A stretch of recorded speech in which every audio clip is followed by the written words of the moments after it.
एक बात बताइए, गृहस्थ जीवन का तो निष्कर्ष क्या होना चाहिए? तो अपने शास्त्रों में वर्णन है, उसके अनुसार मैं आपको बताता हूँ। पहले मैं गृहस्थ धर्म का महत्व बताता हूँ कि यथा वायुं समाश्रित्य वर्तन्ते सर्वजन्तवः तथा गृहस्थमाश्रित्य वर्तन्ते सर्वमानवा। जैसे वायु पर आश्रित हर कोई है, हर जीव है, सभी जीव जंतु वायु पर आश्रित हैं।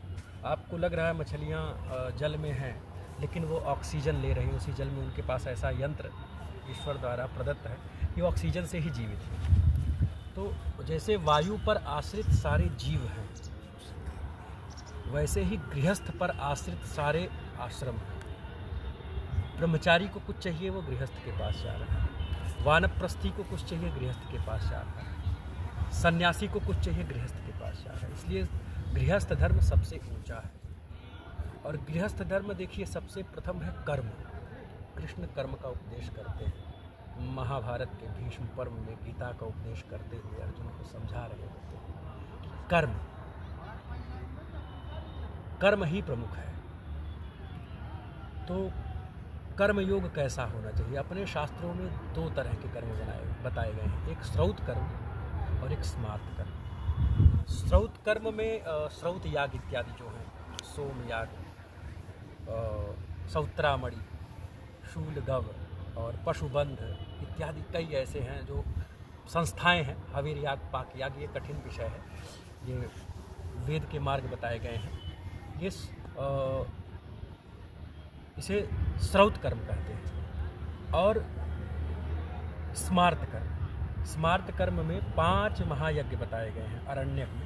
अरण्य के 5 महायज्ञ आते हैं। तो उसका उपदेश करते हुए कह रहे हैं कि श्रौत के कर्म आप नहीं भी करते हैं, आप पाप के भागीदार और दोष के भागीदार नहीं बनते। उसका कोई पाप नहीं, क्योंकि उसमें बहुत धन खर्च होता है, बहुत ज्ञान, मेधा, विद्या, शक्ति, ऊर्जा खर्च होता है। जो संपन्न हो, जो सफल हो, उसको कर पाने में जिसका सामर्थ्य हो वही इसको करे। पर स्मार्त कर्म बड़ा सरल है, इसको नहीं करने का दोष है। अपने बता रहे हैं कि 5 महायज्ञ, अरण्य के 5 महायज्ञ। इसमें प्रथम है ब्रह्मयज्ञ, फिर दूसरा है पितृयज्ञ, फिर देवयज्ञ, फिर नृयज्ञ, फिर भूत यज्ञ। ऐसे करके 5 महायज्ञ बताए गए हैं। कारण है ये 5 महायज्ञ ही क्यों? तो हमारे पूर्व काल में जो जीवन शैली थी, पहले कंडिनी, पेषणी, चुल्ही, जल उदकुंभो च मार्जनी, पंचसूना गृहस्थस्य अहन्य हनि वर्तते। 5 ऐसे जगह हैं जहाँ न चाहते हुए भी हमसे हिंसा होती थी। जो जाता होता है जिसमें आटा पीसा जाता है, वहाँ ओखल में, चूल्ही मतलब चूल्हे में जब आग जलाते थे, उसमें छोटे छोटे कीड़े काष्ठ में भी रहते हैं। और जहाँ जल भर कर रखते हैं, क्योंकि जल शीतल होता है और गर्मी से तपकर छोटे छोटे जीव वहाँ आते हैं, तो आप उठा के रखते हैं, उसके नीचे दबते हैं, जो हमारी आंखों से दिख भी नहीं रहे होते, इतने सूक्ष्म जीव होते हैं। और मार्जनी, झाड़ू लगाते समय कितने छोटे छोटे जीव घायल होते हैं। इन प्रमुख स्थानों पर नहीं चाहते हुए भी हमसे दोष होता है, ऐसा पाराशर स्मृति में पाराशर जी कह रहे हैं। इसके साथ साथ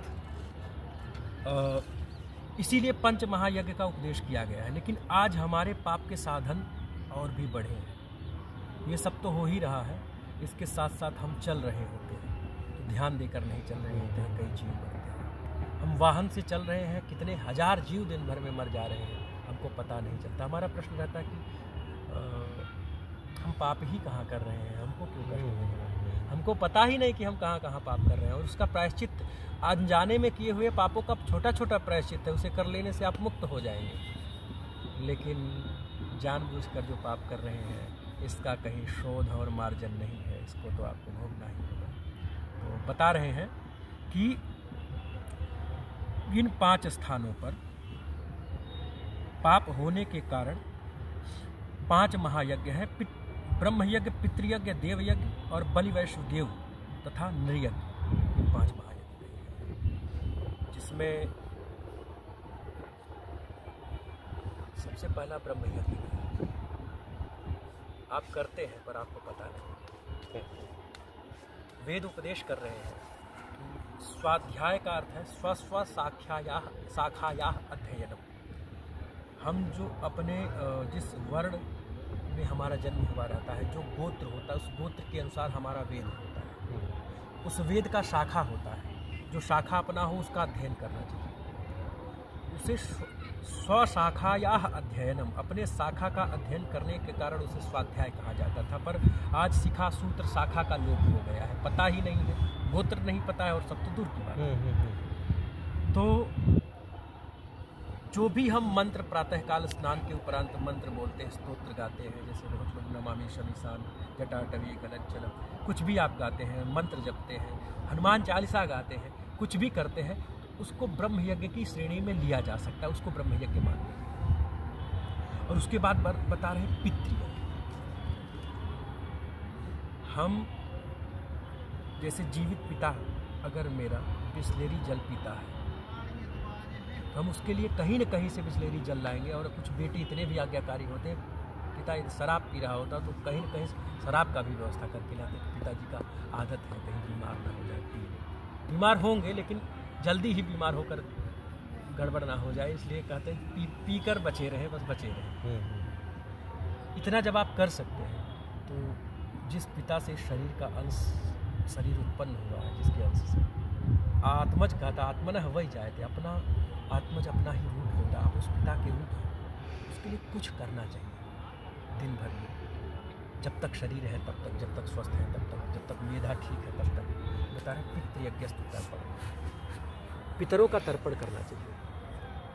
रोज तिलांजलि न दे पाइए, रोज मंत्र मत बोल पाइए, कम से कम इस तीर्थ से, पितृतीर्थ से जल लेकर के अपने पितरों के लिए अर्पण करिए कि ये मेरे पितरों के लिए वह तृप्त हो, उत्तम लोग प्राप्त हो, उनको प्रसाद ये जल प्राप्त हो, भूखे ना हो, प्यासे ना हो, जिस भी लोक में हो।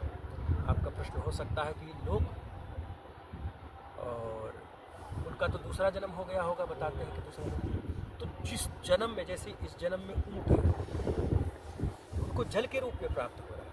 अगर वो वृषभ बैल के रूप में है तो उनको घास के रूप में मिलेगा, कुछ न कुछ मिलेगा उनको, ये आपके ही अंश से जाएगा, ऐसा अपना शास्त्र निर्देश करता है। पितृयज्ञस्तु तर्पणम। और होमो देवो बलिर्भूत, होम पहले माता लोग अगियारी करती थी, छोटा सा ऐसे गाय का गोबर का कंडा छोटे से उसमें जला देती थी। कुछ नहीं, घी का 5 आहुति दे दीजिए अपने इष्ट मंत्र से, गुरु मंत्र से, जो भी हो, 5 आहुति दे दीजिए, होमो देव। और फिर उसके बाद बता रहे हैं भूत यज्ञ, जिसे बलि वैश्वदेव कहते हैं, बलि वैश्वदेव कहते हैं। बलि वैश्वदेव में क्या है कि काक बलि, पिपीलिका बलि, श्वान बलि, गो बलि, इसको बलि वैश्वदेव कहते हैं। अपना सनातन धर्म इतना सुंदर है और इतना अद्भुत है, इतना उच्चस्थ है, कह रहे हैं कि एक तिनके का, एक छोटे से जीव का भी ध्यान दिया गया है। तुम उसको प्यार करो जिसको कोई प्रेम नहीं कर रहा है, जिसको लोग भूज के खाने के चक्कर में लगे हुए हैं, उसको भी तुम अपनी तरह समझो, क्योंकि वही आत्मा उसमें भी है जो आत्मा आप में है। आज आप ये देखिए, राम राम, सच बता रहा हूँ, ये जितनी मछलियाँ हैं महाराज, दिखाइए, देखिए, दिखेगा क्या?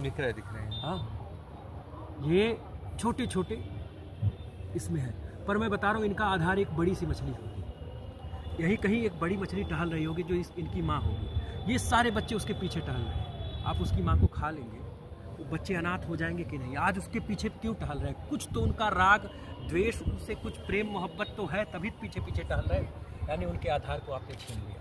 अब वो अकेला हो गया तो वो सर्वाइव करेगा, शरीर बड़ा होगा, फिर उसे मार के खा लोगे, उसके भी बच्चे होंगे, पर है कुछ वहाँ बंधन। तो कह रहे हैं होम, सबसे पहले गोबर, आप अपने भोजन से पहले की बात करें, गोबर, गाय को आहार दीजिए, बचा हुआ जूठा नहीं देना है, पहले निकालें पहले। और फिर उसके बाद स्वान, कुत्ते को दीजिए। आप विदेशी कुत्ता ला करके लाखों रुपए लाते हैं और लाखों रुपए खर्च करते हैं उसके ऊपर। जो आप पर आश्रित है, आपके नगर की रक्षा कर रहा है, वो भूखा है। आप 1 लाख का इलाज करा देंगे उस विदेशी कुत्ते का, लेकिन अपने देशी जो द्वार पे बैठा हुआ है उसके ऊपर तिनका भी खर्च नहीं करते। वो कहाँ जाएंगे? हमारी दादी जी बड़ा भावनात्मक प्रसंग सुनाती थी। बेटा, जब भोजन बंटने लगा सबका, तो मानवों ने कहा हम लकड़ी खाएंगे। मतलब मानवों को मिला लकड़ी और कुत्तों को मिला अनाज। मिला ना? कुत्ते कहे मानव लकड़ी खाएंगे, कैसे खा पाएंगे? मैं अनाज छोड़ता हूँ, मेरे हिस्से का अनाज उनको दे दो। तो सुबह सुबह जो दातुन करते हैं ना, माँ हमारी दादी कहती थी ये लकड़ी खाना मांगे थे और लकड़ी खाना मिला था, इसलिए सुबह सुबह दातुन करते हैं, लकड़ी खाते हैं हम लोग। फिर उसके बाद कुत्तों ने अपना भोजन हमको दे दिया। तो भगवान कहे कुत्ते तुम्हारा क्या आहार होगा? कहे हमको ये खुद दे देंगे, मैं इनके लिए त्याग कर रहा हूँ, ये मेरे लिए त्याग करें, तो ये मुझे कुछ न कुछ निकाल करके स्वयं देंगे। तो ये कहानी सही है या गलत है, इसका कोई हमको रहस्य नहीं खोजना। हमको यही देखना है कि हमारी दादी क्या कहना चाह रही थी कि बेटा ये कुत्ते तुम पर ही आश्रित हैं। इनको जैसे हम लोग तुमको त्याग करके पालन पोषण किए, तुम हमारा सेवा करते हो, वैसे ये भी समझो त्याग किए हैं तुम्हारे लिए, और इनके लिए तुम कुछ करो। इसलिए स्वान बनो। कभी भी देखते हुए पितरों की पूजा में हम लोग के यहाँ कुत्ते के लिए काक बलि, कौवे के लिए निकाला जाता है। कौवे तुम्हारे पितर, तो काक बलि। स्वान बलि का अर्थ है ऐसे सभी जीवों को, कुत्तों को या जो उससे संबंधित जीव हो, उनको खिलाइए। फिर कह रहे हैं काक बलि, कौवे के लिए। कौवा का अर्थ आप अन्य पक्षी से भी लगा सकते हैं, उनके लिए तिनका निकालिए, कुछ आहार निकालिए, आप छींट दीजिए, कुछ दाने खा लें, नित्य होना चाहिए। और ये हो गया बलि वैष्णव। भूपतये नमः, भुवन पतये नमः, भूतानाम पतये नमः करके ग्रास निकालिए, गौ माता खिलाइए। बलि वैष्णव का छोटा नियम है, इसको बड़े साधारण में इस तरह आप कर सकते हैं। इतना करने के बाद इसे भूत यज्ञ कहते हैं। और कोई भी अतिथि आ जाए, कोई भी व्यक्ति आ जाए, उसको खिलाइए। क्योंकि अब एक छोटी सी कहानी जोड़ेंगे भानु भैया, इसमें ध्यान से सुनिएगा। गंगा मैया में जब सारे संसार के लोग नहाए, जो पाप धुलना चाहते हैं उनका पाप वहाँ चला गया। गंगा मैया बोझ बढ़ गया। उनका बोझ हल्का करने के लिए मेघों ने कहा मैं ले लूँगा पाप, नहीं, समुद्र ने कहा मैं ले लूँगा गंगा मैया, आपके पास जितने भी पापी आएंगे अपना पाप धुलेंगे, उस पाप को मैं अपने धारण करूँगा। तो सारा पाप चला गया समुद्र में। समुद्र देवता जब भारी होने लग गए तो मेघ ने कहा मैं वाष्प बना करके सारे पापों को अपने में ले लूँगा, आप चिंता मत करिए। वाष्प बन करके मेघ बनकर गया। अब वो भारी होता चला जा रहा, धरती में जाने कहा ठीक है मैं सबको धारण करके, पापियों को धारण कर रही हूँ तो पाप कैसे नहीं धारण करूँ। तो कहे कि ठीक है अब आप मेरे ऊपर बरसा दीजिए। तो बरसात, अब पाप आ गया धरती। अब समझिए कि अब वो पाप किस रूप में बदल रहा है। तो कह रहे अन्नात् भवन्ति भूतानि पर्जन्यादन्न संभवः और यज्ञात् भवति पर्जन्य यज्ञः कर्म समुद्भवः। क्या कह रहे हैं? अन्न से सारे जीव पैदा हो रहे हैं, मतलब सारे जीव अन्न से है, और वो अन्न बारिश से है, और वह बारिश से, वह बारिश कैसे है? यज्ञ से है। यज्ञ से बारिश की उत्पत्ति होती है, और यज्ञ कर्म से उत्पन्न होता है।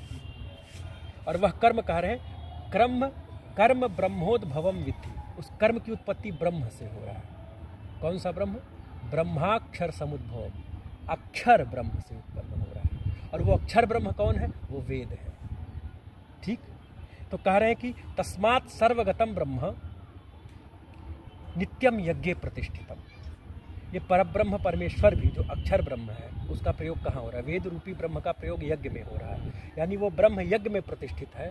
यानी आप यज्ञ करते हैं तो ब्रह्म को प्राप्त करते हैं, आप परब्रह्म परमेश्वर प्राप्त होते हैं। और उसके सहित आप बारिश कराते हैं, आप अन्न की उत्पत्ति करते हैं। अब इसका रहस्य समझिए। पाप बन करके वो यज्ञ के द्वारा धरती पर आया अनाज। फिर इसी गीता में कह रहे हैं, ये गीता का ही श्लोक था, इसी गीता में कह रहे हैं कि यज्ञ शिष्टासिना संतो मुच्यन्ते सर्वकिल विषः भुंजते ते त्वघम पापा ये पचन्त्यात्म कारण। कि यज्ञ से अवशिष्ट अन्न मतलब यज्ञ से बचा हुआ जो अन्न है,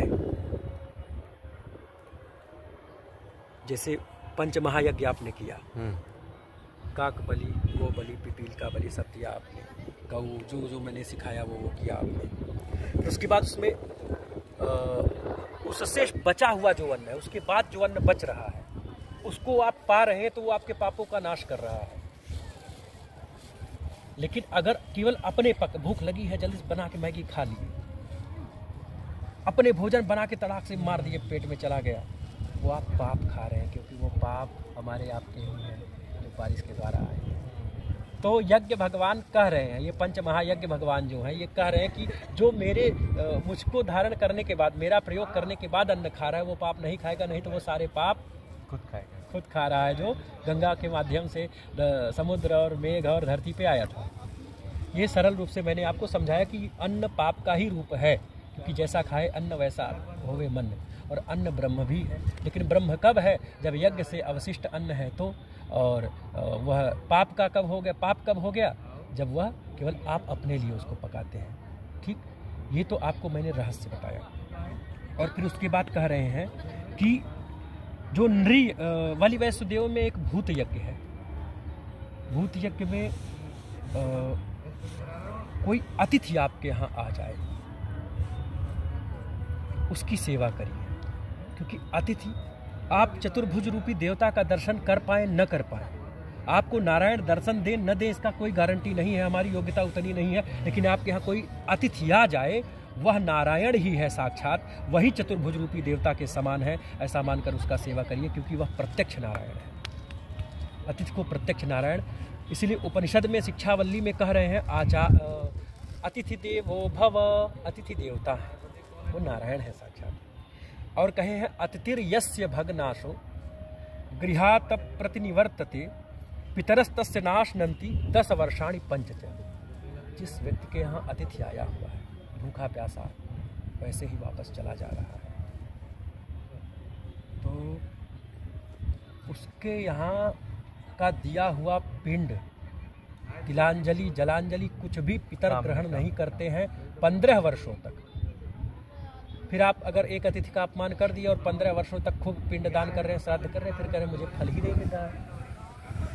पंडित जी आप तो गलत करा दिए, मुझे फल नहीं मिल रहा। भैया आप अपने कर्म को देख लीजिए ना, डॉक्टर साहब तो दवा कर रहे हैं, लेकिन आप ऐसी ही चीज़ें खा रहे हैं जिससे दांत सड़ जाए, मतलब दांत ठीक कहाँ से होगा? आप परहेज पहले जरूरी है ना।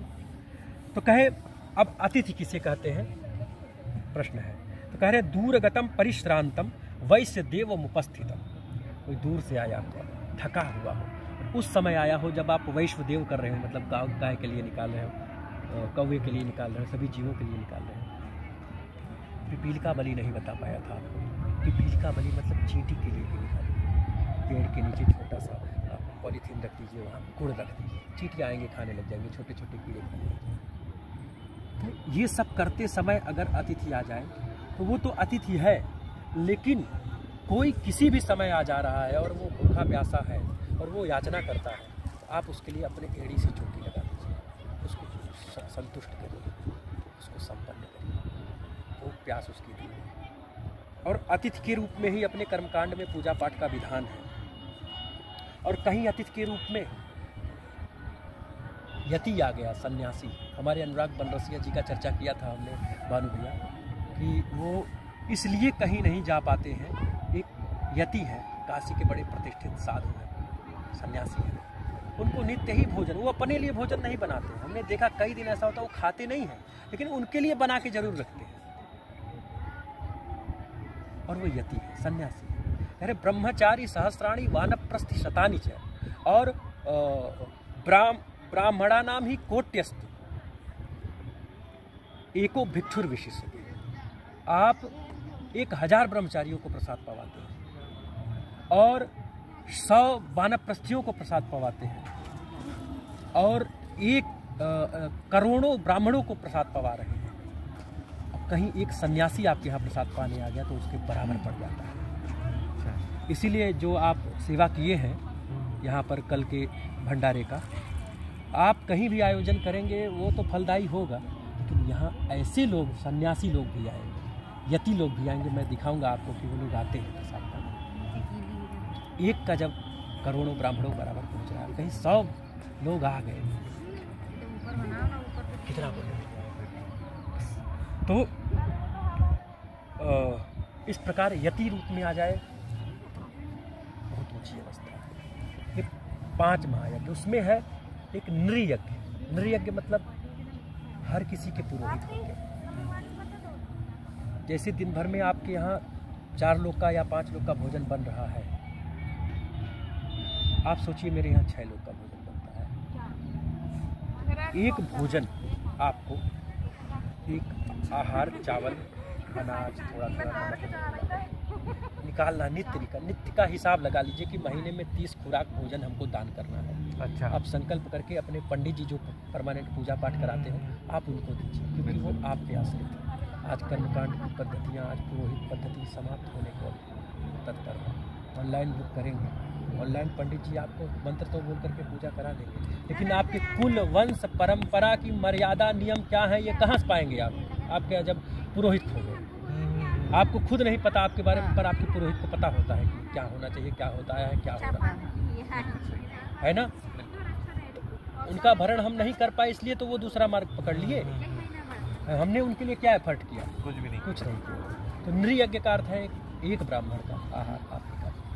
अब हम लोग जैसे यहाँ पर जो गुरुकुल में विद्यार्थी अध्ययन कर रहा है, 7-8 वर्ष तक पढ़ रहा है, वो आया, उसको कहीं किसी से जुड़ा हुआ नहीं है, उसको भी भोजन चाहिए, तो उसका साथ देने वाला कोई नहीं।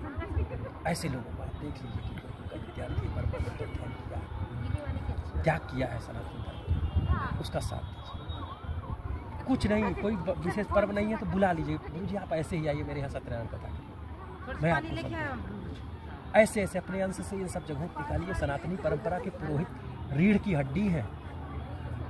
आज रोना, आंसू आ जाता है। हमारे गाँव के पंडित जी चले, बड़े कम आयु में चले, आज अनाथ मैं पंडित, मैं भी पूजा कराता हूँ। मुझे बाल्यकाल से ही वेद मार्ग दिया गया, पर मेरे आंखों में आंसू आ जाते कि हम लोग अब अनाथ हो गए, बहुत बड़ा समाज अनाथ हो गया।